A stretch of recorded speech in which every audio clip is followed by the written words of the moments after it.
अस्सलाम वालेकुम। जुम्मतुल मुबारक का मुक़द्दस दिन सब पाकिस्तानी मुसलमानों को मुबारक हो। उम्मीद है आपने भी अपनी दुआओं में वतन अजीज़ को, अपने पाकिस्तान को याद रखा होगा। ये उड़ी उड़ी सी रंगत, ये झुकी झुकी निगाहें, तेरी शाम कह रही है तेरी सुबह का फसाना। आज पाकिस्तान की सुप्रीम कोर्ट में तारीख का एक अहम तरीन केस था जिसका फैसला सुनाया गया। आपकी खिदमत में फैसला रखूंगा। पाकिस्तान की सुप्रीम कोर्ट ने पार्लिमान में मखसूस नशस्तों की अलाटमेंट के मामले में इलेक्शन कमीशन ऑफ पाकिस्तान का फैसला खिलाफ आइन करार देते हुए ये कहा है कि पाकिस्तान तहरीक इंसाफ के मुंतखब उम्मीदवारों को किसी और जमात का रुकन करार नहीं दिया सकता, लिहाजा पीटीआई ही खवातीन और अकलियतों की मखसूस नशिस्तों के हसूल के हकदार हैं। पीटीआई के कुछ रहनुमाओं ने प्रेस कॉन्फ्रेंसेस भी की, कुछ बयानात दिए, वो भी आपकी खिदमत में रखूंगा। खास व्लॉग है, इस व्लॉग को मुकम्मल देखना है, आपने जमे रहना है मेरे साथ। अच्छा जी, पाकिस्तान की सुप्रीम कोर्ट के पार्लिमान में मखसूस नशस्तों की अलाटमेंट पर इलेक्शन कमीशन ऑफ पाकिस्तान का फैसला खिलाफ आइन करार देने पर तहरीक इंसाफ ने इसे आइन और जमहूरियत की फतह करार दिया है। पीटीआई के रहनुमा शिबली फराज साहब का कहना था कि आज का दिन पाकिस्तान की सियासी और जमहूरी तारीख का यादगार दिन है। अभी हमें आधा मैंडेट मिला है, हमारी जदोजहद अभी खत्म नहीं हुई। बैरिस्टर गौर का कहना था, सुप्रीम कोर्ट के इस फैसले के बाद वो सुप्रीम कोर्ट में मौजूद थे। उनका कहना था कि सुप्रीम कोर्ट ने हक और इंसाफ का फैसला दिया है। उनके मुताबिक सुप्रीम कोर्ट का फैसला तारीख में याद रखा जाएगा। हम तमाम कारकुनों और मुहिब वतन पाकिस्तानियों से कहते हैं कि इस पर अल्लाह का शुक्र अदा करें। चेयरमैन पीटीआई बैरिस्टर गौर ने मजीद कहा कि आज का दिन 25 करोड़ अवाम और जमहूरियत की फतह का दिन है। हमें आज हमारा हक वापस दे दिया गया है। हम इलेक्शन कमीशन से मुतालबा करते हैं कि सुप्रीम कोर्ट के अहकामात पर फौरी अमल करें और इलेक्शन कमीशन हमारे इंट्रा पार्टी इलेक्शन का सर्टिफिकेट भी जारी करे। पीटीआई के वकील और एक अहम रहनुमा सलेमान अकरम राजा का यह कहना था कि यह पाकिस्तान की तारीख का अहम और रोशन दिन है। आज आइन को फतह मिली है, हम अपनी जदोजहद जारी रखेंगे। आज का फैसला कामयाबी की जानब पहला कदम जरूर है, लेकिन आज हमने कानूनी जंग जीती है, सियासी जंग जीतना अभी बाकी है। उन्होंने ये भी कहा कि जो हमारे हक को माले गनीमत समझकर दूसरों में बांटना चाहते थे, उनके इरादे आज पाश हो चुके हैं। अहमद रजा सुन्नी इत्तेहाद कौंसिल के उन्होंने चीफ इलेक्शन कमिश्नर को मुस्तफ़ी होने का कहा है कि वो अपने ओहदे से, क्योंकि उनका मुस्तफ़ी होना तो सबसे ज़रूरी ठहरेगा, तो चीफ इलेक्शन कमिश्नर राजा सिकंदर सुल्तान साहब अपने ओहदे से मुस्तफ़ी होकर सवाब-ए-दार हासिल कर सकते हैं अगर वो ऐसा करें तो। क्योंकि ये सारा जो तमाशा हुआ है पाकिस्तान में, ये फैसला तो रखिए एक तरफ, असल बात जो है कि 120 अरब रुपए से किए जाने वाले जो इलेक्शन हैं, उन इलेक्शन की क्रेडिबिलिटी क्या है। उन इलेक्शनों के इख्तिताम पर वो जमात जिसने अक्सरियत हासिल की उसे उसकी लीडरशिप को जेलों में पहुंचा देना, और वो जमात जिसने नशिस्तें हासिल ही नहीं की उनको इक़्तिदार में सदारतें, वज़ारत उज़्मा और ओहदे दे देना, इसका जवाब कौन देगा। इस हवाले से अभी सुप्रीम कोर्ट खामोश है। आगे आगे देखिए होता है क्या। बहरहाल पीटीआई खवातीन और अक़लियतों की मखसूस नशिस्तें हासिल करने में कामयाब हो गई है। पीटीआई के लिए इसे आप उम्मीद है कह सकते हैं। ये इस फैसले में पीटीआई की फतह पाकिस्तान के अवाम की फतह नहीं है। पाकिस्तान के अवाम की फतह तब होगी जब इस मुल्क के 2.25 करोड़ वो बच्चे जो इस वक्त रोडों पे हैं वो स्कूलों में बैठे होंगे। पाकिस्तान की फतह तब होगी जब इस मुल्क का गरीब रोटी पेट भर के खाने के काबिल हो जाएगा। पाकिस्तान की फतह तब होगी जब इस मुल्क का कोई गरीब अगर बीमार हो जाए तो उसको कोई ना कोई मेडिसिन मिल जाएगी, उसे किसी हॉस्पिटल में थोड़ी बहुत ट्रीटमेंट मिल जाएगी, वो इस काबिल हो जाएगा। इस तरह के केसेस, इनमें फतह और शिकस्त, ये बड़ों का खेल, उस खेल से पाकिस्तान के आम आदमी को कोई फायदा या नुकसान नहीं होने वाला। बहरहाल चीफ जस्टिस काजी फायज ईसा की सरबराही में सुप्रीम कोर्ट के फुल बेंच ने मखसूस नशिस्तों से मुतल्लिक सुन्नी इत्तेहाद कौंसिल की जानब से पेशावर हाई कोर्ट के फैसले के खिलाफ अपील पर महफूज फैसला सुना दिया है। पाकिस्तान की सुप्रीम कोर्ट के 13 रुकनी बेंच ने पार्लियामेंट में मखसूस नशिस्तों की अलाटमेंट के मामले में इलेक्शन कमीशन ऑफ पाकिस्तान का फैसला खिलाफ आइन करार दिया है। अब अगर यह फैसला खिलाफ आइन था इलेक्शन कमीशन का, तो आइन के खिलाफ चलने वालों पर गद्दारी का मुकदमा चलता है, जिसकी सजा डेथ पेनल्टी या उम्र कैद हुआ करती है। अब यह सजा किसमें, यह सजा का हार किसके गले में पहनाया जाएगा, इस पर जजेस ने अभी कुछ भी नहीं कहा। और पीटीआई के लोग खुश हैं कि कम अज कम उनको नशिस्तें मिल जाएंगी।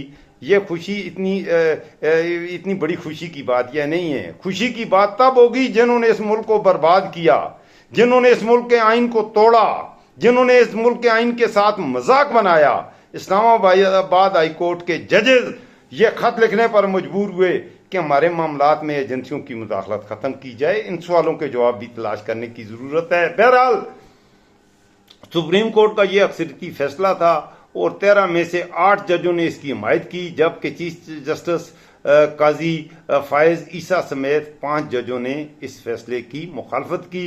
अदालत ने अपने फैसले में कहा है कि तहरीक इंसाफ के उम्मीदवारों को किसी और जमात का उम्मीदवार करार नहीं दिया जा सकता। अदालत का यह भी कहना है कि पाकिस्तान तहरीक इंसाफ एक सियासी जमात थी और है, और इंतखाबी निशान का न मिलना किसी सियासी जमात को इंतखाबात में हिस्सा लेने से नहीं रोक सकता। अदालत का यह भी कहना है कि इलेक्शन कमीशन ने अपनी जिम्मेदारी पूरी नहीं की और तहरीक इंसाफ के अरकान को आजाद जाहिर करके गलत किया, आइन की खिलाफवर्जी की। फैसले में मजीद कहा गया कि सुन्नी इत्तेहाद कौंसिल मखसूस नशिस्तों के हकदार नहीं और इलेक्शन कमीशन 80 में से 39 अरकान असम्बली के तनासब से जिन्होंने अपने कागजात नामजदगी में खुद को पीटीआई का उम्मीदवार जाहिर किया था, तहरीक इंसाफ को मखसूस नशिस्तें अलाट करे, जबकि बाकी 41 आज़ाद अरकान वस्तगी के हवाले से 15 रोज में इलेक्शन कमीशन अपना हल्फनामा जमा कराए। अदालत ने कहा है कि इस फैसले का इतलाक कौमी और सूबाई तमाम असम्बलियों पर होगा और इलेक्शन कमीशन मखसूस नशिस्तों की फहरिस्त दोबारा मुरतब करे। जस्टिस यहिया अफरीदी ने अपने नोट में कहा है कि सुन्नी इत्तेहाद कौंसिल की मखसूस नशिस्तों से मुतल्लिक अपीलें मुस्तरद की जाती हैं। उनका कहना था कि पीटीआई के अरकान को आज़ाद करार नहीं दिया जा सकता, लिहाजा मखसूस नशिस्तें सुन्नी इत्तेहाद कौंसिल के बजाय पीटीआई को दी जाएं। सुप्रीम कोर्ट में मखसूस नशिस्तों से मुतल्लिक सुन्नी इत्तेहाद कौंसिल की जानब से पेशावर हाई कोर्ट के फैसले के खिलाफ अपील पर मंगल को फैसला महफूज किया गया था। इस केस का पस मंजर भी जरा आपकी खिदमत में रखूंगा। याद रहे कि 2024 के आम इंतखाबात से कबल इंट्रा पार्टी इंतखाबात न करवाने पर इलेक्शन कमीशन ने पाकिस्तान तहरीक इंसाफ या पीटीआई से इंतखाबी निशान छीन लिया था और उसके बाद आज़ाद हैसियत से जिन उम्मीदवारों ने कागजात जमा किए थे उनको जूता, बैंगन, भिंडी, तोरी जैसे इंतखाबी निशान देकर सवाब दारायन हासिल किया था। और इलेक्शन से एक वीक पहले पीटीआई, जो कि पाकिस्तान की पोल्स बता रहे थे मकबूल तरीन जमात थी, उसके चेयरमैन को, जो कि जेल में था, 3 केसेस में, 3 बेसरोपा केसेस में, इस पर मैं अगले व्लॉग में मैं तस्करा करूंगा। पीटीआई की खवातीन के हवाले से मैं जो इस वक्त जेलों में मैं बनाऊंगा उसमें इस बात का वो जरूर देखिएगा। 2-3 घंटे बाद मैं एक और व्लॉग अपलोड करूंगा। एक भोंडा मजाक था कि इमरान खान को एन इलेक्शन से पहले उनकी किरदार कुशी की गई, उनकी बीवी के हवाले से इद्दत निकाह जैसे घटिया और गलीज किस्म के केसेस अदालतों में की जीनत बने, और इसके अलावा तोशाखाना एक घड़ी चोरी की है, घड़ी बेच दी है। मेरी घड़ी है, मैं बेचूं, मैं हाथ से बांधूं, मैं इधर टेबल पे रख दूं, मेरी मर्जी। अब मेरी घड़ी में भी यह पाबंदी है कि मैं इसे फरोख्त नहीं कर सकता।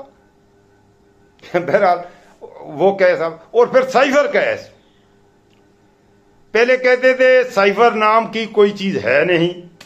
जब इमरान खान ने वो कहा कि ये साइफर था, ये एक हकीकत थी, तो इन्होंने कहा साइफर नाम की कोई चीज ही नहीं है। ये अपोजिशन के उस वक्त शहबाज शरीफ ने कहा, हमजा ने कहा, मरियम ने कहा कि इमरान खान कौम को बेवकूफ बना रहा है, ऐसे है, ऐसे है, ऐसे है।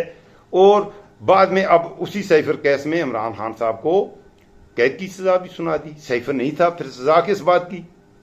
तो बहरहाल ये भोंडे मजाक तो अपनी जगह हैं, चलते रहते हैं। इंतखाबात में कामयाबी के बाद उन्होंने पीटीआई ने सुन्नी इत्तेहाद में शमूलियत अख्तियार की थी। उसकी मजबूरी यह थी उसकी कि उसको इंतखाबी निशानी नहीं दिया गया। उसके उम्मीदवारों को इलेक्शन कमीशन ने आज़ाद करार दिया, तो उनके पास कोई चारा ही नहीं था। वो सुन्नी इत्तेहाद कौंसिल में ना जाते तो वो जाते कहाँ?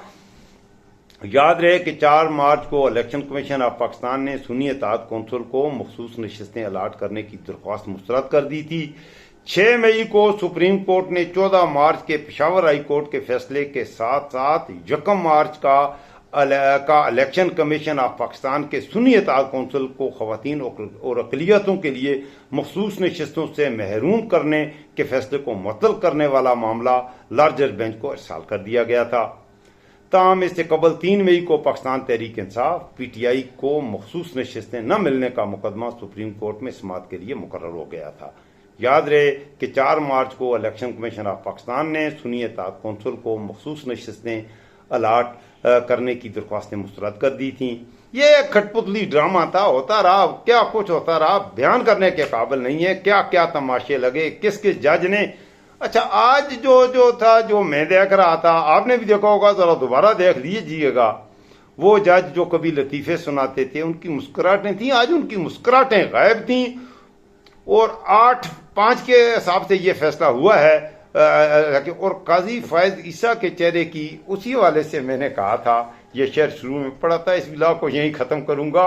ये उड़ी उड़ी सी रंगत, ये झुकी झुकी निगाहें, तेरी शाम कह रही हैं तेरी सुबह का फसाना। काजी नशे में था, लेकिन नशे में भी काजी होश में था। बेहोशी से होश में आ गया था, या क्या था? ये मैं छोड़ूंगा आपके कमेंट्स पर। कमेंट्स में जरूर बताइएगा आपको ये व्लॉग कैसा लगा, और मुझे दुआओं में याद रखिएगा। अगर अच्छा लगा है व्लॉग तो दोस्तों के साथ शेयर कीजिएगा, और मेरे चैनल को सब्सक्राइब करने से मेरी हौसला अफजाई होगी। दुआगो रहूंगा। अल्लाह आपको आबाद रखे, जहां भी हैं खुश रखें और महफूज रखे। अल्लाह मेरे पाकिस्तान को आबाद रखे, अल्लाह मेरे पाकिस्तान को महफूज रखे। अल्लाह हाफिज़, फी अमान अल्लाह।